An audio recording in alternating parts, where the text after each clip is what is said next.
ये सब आर्टिस्ट थे, बट हमें डिजाइनर बनना है। डिजाइनर सिर्फ एस्थेटिक्स पर ही नहीं, प्रॉब्लम सॉल्विंग पर फोकस करते हैं। हमारा काम है to convey our ideas through our sketching. बस उसी लेवल की स्केचिंग चाहिए फॉर डिजाइन एग्जाम्स। इस वीडियो में we will be covering how to change your mindset and learn enough sketching for design exams. सबसे पहले जानना होगा कि एग्जामिनर हमसे एग्जैक्टली चाह क्या रहा है। They want creative ideas. अगर तुम सिर्फ अपनी स्केचिंग को इम्प्रूव करने में लगे हुए हो तो हो सकता है तुम्हारे अंदर क्रिएटिव थिंकिंग, प्रॉब्लम सॉल्विंग का एक अच्छा एप्टीट्यूड है ही नहीं। तो most probably you will get way lesser marks as compared to someone who has an average level of sketching with better ideas। फिर तुम कहोगे कि यूसीड के पार्ट बी के फर्स्ट क्वेश्चन में इतना क्रिएटिव सॉल्विंग का कोई स्कोप नहीं है। हाँ, तुम सही हो, बट इसीलिए पार्ट बी में डिजाइन एप्टीट्यूड का क्वेश्चन आया इस साल, जिससे वो तुम्हारी क्रिएटिव थिंकिंग एबिलिटी और प्रॉब्लम सॉल्विंग को जज कर सकेंगे। आई नो तुम नर्वस होगे, हाँ बहुत नर्वस होगे, but let's break it down जिससे तुम समझ पाओ कि डिजाइन एप्टीट्यूड के क्वेश्चन एग्जैक्टली है क्या। डिजाइन एप्टीट्यूड, तुम्हें ये पता ही होगा डिजाइन एप्टीट्यूड का क्वेश्चन यूसीड में पहली बार आ रहा है, बट एनआईडी में कई सालों से आ रहा है। अगर तुम्हें प्रैक्टिस क्वेश्चंस चाहिए फॉर डिजाइन एप्टीट्यूड तो तुम एनआईडी के पास चेयर क्वेश्चंस को सॉल्व कर सकते हो। उसके अलावा इस वीडियो में हम तुम्हें यूसीड लेवल का खुद का डिजाइन एप्टीट्यूड का क्वेश्चन कैसे बना सकते हो वो भी बताने वाले हैं with the help of AI. तो एंड तक जरूर देखना। जैसे कि एनआईडी के पेपर में तुम देख सकते हो, Modify the below given tab considering the requirement for different users as mentioned below. A 16-year-old child. B. An artist. C. A visually impaired person. Draw the modified water tap for each of the users and write 3 points as to why you consider the modified area of the tap suitable for them. तो इसमें हमें boxes दे रखे हैं draw करने के लिए and उसके according हमें सॉल्यूशंस ड्रॉ करने हैं। तो इसके सॉल्यूशन हम कुछ इस तरीके से ड्रॉ कर सकते हैं एंड ये सॉल्यूशंस मैंने नहीं ड्रॉ करे, the solutions are from YouTube only. Solution बनाते वक्त आपको एक चीज़ याद रखनी है कि आप सॉल्यूशन किसके लिए बना रहे हो एंड वो क्या चाहता है। जैसे कि इस एग्जाम्पल में देख सकते हैं कि हम बच्चों के लिए डिज़ाइन कर रहे हैं, तो बच्चों को फ्लैशी चीज़ें बहुत पसंद है या फिर कलरफुल चीज़ें। तो इस सॉल्यूशन में इसे कलरफुल बनाने के साथ साथ इसमें स्पीकर्स भी दे रखे हैं जो उन्हें गाइड करते हैं ब्रशिंग की प्रोसेस के थ्रू। उसके अलावा ऊपर एरोज भी दे रखे हैं जिससे कि वो समझ पाए कि ये टैप किस तरह स्पिन होता है। एंड कलर्स के साथ ये सॉल्यूशन कुछ ऐसा दिखेगा। इसमें डिफरेंट डिफरेंट कलर्स हैं। उसके अलावा म्यूज़िक के नोट्स भी दे रखे हैं जिससे कि समझ में आ रहा है कि इसमें कुछ आवाज़ निकल रही है। तो ये सब चीज़ें भी ऐड करना मत भूलना। तो नेक्स्ट सोल्यूशन है आर्टिस्ट के लिए।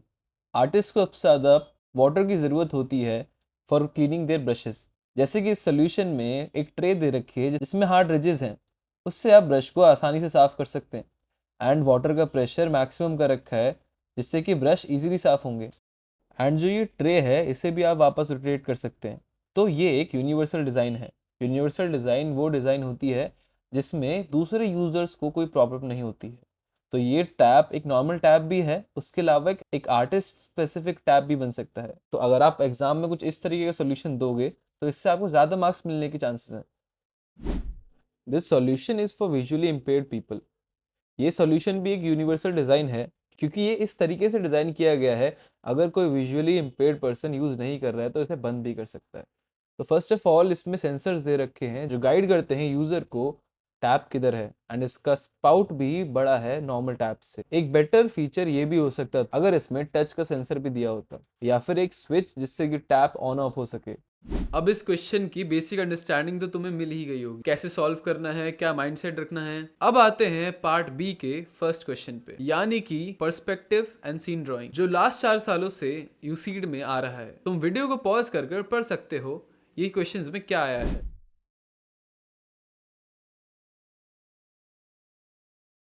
क्वेश्चंस के सॉल्यूशंस देखने से पहले एक बार एवैल्यूएशन क्राइटेरिया को डिस्कस कर लेते हैं। एवैल्यूएशन क्राइटेरिया यानी आपको किस बेसिस पे मार्क्स मिल रहे हैं। Observation, imagination, selection and composition of objects, quality of line, presentation, attention to details. चलो इन्हें सॉल्यूशंस के थ्रू समझते हैं। ये सॉल्यूशंस प्रवल ने दिए हैं। Thank you Praval for sharing your solutions. Observation यानी कि रूम जैसा होता है तुमने वैसे बनाया कि नहीं, या कैंटीन जैसा होता है वैसे बनाया कि नहीं। कुछ चीज़ें तुमने अगर एक्स्ट्रा ऐड करी हैं वो तुम्हारे ऑब्जर्वेशन बेस्ड होनी चाहिए, ऐसे नहीं तुम रैंडम चीज़ें कुछ भी ऐड कर दो। देन इमेजिनेशन इमेजिनेशन क्रिएटिवली कुछ चीज़ों को ऐड करना, एलिमेंट्स को ऐड करना, something out of the box, something very creative, जो तुम्हारे स्केच को दूसरों के स्केच से एकदम डिफरेंट बनाए। तुम कुछ चीज़ें ऐड कर सकते हो, जैसे कि इस सीन में ये और कैरेक्टर्स को इन्वॉल्व कर सकता था, कुछ बच्चों को ऐड कर सकता था, बट हाँ वो थोड़ा सा बनाना मुश्किल हो जाता है, बट उससे मार्क्स बढ़ने के बहुत ज़्यादा चांसेस हैं। Next is selection and composition. Selection and composition is very important. अगर तुम कोई नॉर्मल ड्राइंग भी देख रहे हो, जैसे इस केस में तुम खुद देख सकते हो कि एक 2 पॉइंट पर्सपेक्टिव बनाया गया है एंड इसमें इसने फेसेस को भी बहुत क्लेवरली अवॉइड करा है। प्रवल ने कुछ क्लॉक अपनी डिफाइन कर रखी है, मेरे को क्लॉक बनानी है तो ऐसे ही बनानी है, या फिर उसकी शेल्फ है तो वो ऐसे ही बनेगी। तो तुम्हें अपने भी ऑब्जेक्ट्स जो हैं वो सिंपल एंड क्लियर रखने हैं। देन लाइन क्वालिटी तुम देख सकते हो काफ़ी अच्छी है, and line quality is also one of the evaluation criterias in UC. Then attention to details, जैसे कि तुम यहाँ पे शैडोज, रेंडरिंग, मैट पे टेक्सचर वगैरह ये सब भी ऐड कर सकते हो। देन फोटोज़ वगैरह जैसे कि रूम में होती हैं। तुम्हें मैं कुछ प्रैक्टिसेस बताता हूँ to increase your line quality. सबसे पहले लाइन क्वालिटी इंप्रूव करने के लिए try to make infinity loops. Straight lines खींचो बार बार पेपर्स पे। जैसे कि तुम न्यूज़पेपर देखोगे, उसके 2 पैराग्राफ्स के बीच में लाइन होती है। Try to make a straight line from one end to other end. इससे तुम्हारी लाइन क्वालिटी काफ़ी इंक्रीज होगी। मे बी तुम ये प्रैक्टिस अभी तक करते भी आ रहे होगे, क्योंकि हर कोई यही रिकमेंड करता है एंड यही एक वर्किंग वे है to improve your line quality. Composition, imagination तुम तभी इंप्रूव कर सकते हो जितना तुम्हारे पास एक्सपीरियंस हो, जितनी तुम्हारे पास प्रैक्टिस हो। सबसे पहले अलग अलग पर्सपेक्टिव्स को ट्राई करना है और टेबल पे कई सारे ऑब्जेक्ट्स को ट्राई करना है, जैसे bottle, utensils, book, coffee mug, glasses etcetera. जितना हो सके उतने कॉम्पोजिशंस को ट्राई करना है, अपने आप को चैलेंज करना है। लेजर्ड आई व्यू, एंट आई व्यू, अलग अलग व्यूज ट्राई करने हैं। देन तुम्हें एक प्रेजेंटेशन के लिए ट्रिक बताता हूँ। तुम अपनी कॉम्पोजिशन ड्रॉ करने से पहले अपनी कॉम्पोजिशन को एक छोटे से बॉक्स में डेमो की तरह ड्रॉ कर सकते हो। उससे तुम्हारे पास एक क्लियर आइडिया होगा कि तुम क्या बनाने वाले हो।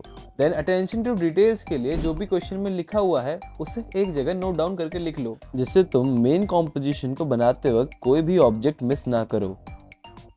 आई होप अब तुम्हें समझ आ गया होगा कि यूसीड तुमसे एग्जैक्टली क्या एक्सपेक्ट कर रहा है, बट तुम्हारी स्किल शायद उस लेवल की नहीं है। तो जो प्रैक्टिसेस मैंने बताई हैं उन सबको तुम्हें डेडिकेटेडली डेली प्रैक्टिस करना है एंड तुम खुद कुछ टाइम बाद इंप्रूवमेंट देख पाओगे। Sketching is just a skill, इसे कोई बचपन से सीख के नहीं आता, तब प्रैक्टिस करके इसे इंप्रूव करते हैं। यहाँ तक कि हर एक टॉपर ने प्रैक्टिस करी है एंड स्केचिंग सबके लिए ही उतनी ही डिफिकल्ट है, बट कुछ लोगों ने हो सकता है तुमसे ज़्यादा प्रैक्टिस करी है, तो इसलिए वो उन्हें आसान लगती है। एंड ये चीज़ भी याद रखना कि एप्टीट्यूड हो सकता है तुम कुछ परसेंटेज ही बढ़ा सको, बट स्केचिंग एक ऐसी चीज़ है, अगर तुम उसमें 10 मार्क्स ला रहे हो तो तुम अपने 10 मार्क्स को 30 मार्क्स तक भी ले जा सकते हो विद सम डेडिकेटेड एफर्ट। तो तुम्हारा बस एक काम है to practice and improve your sketching. तो अब तुम्हें जो प्रैक्टिस करने के लिए क्वेश्चन चाहिए वो कहाँ से आएंगे? तुम में से काफी लोग चैट जीपीटी को ऑलरेडी यूज करना जानते होंगे। क्या तुमने उससे अपनी डिजाइन एग्जाम की प्रिपरेशन के लिए यूज करा है?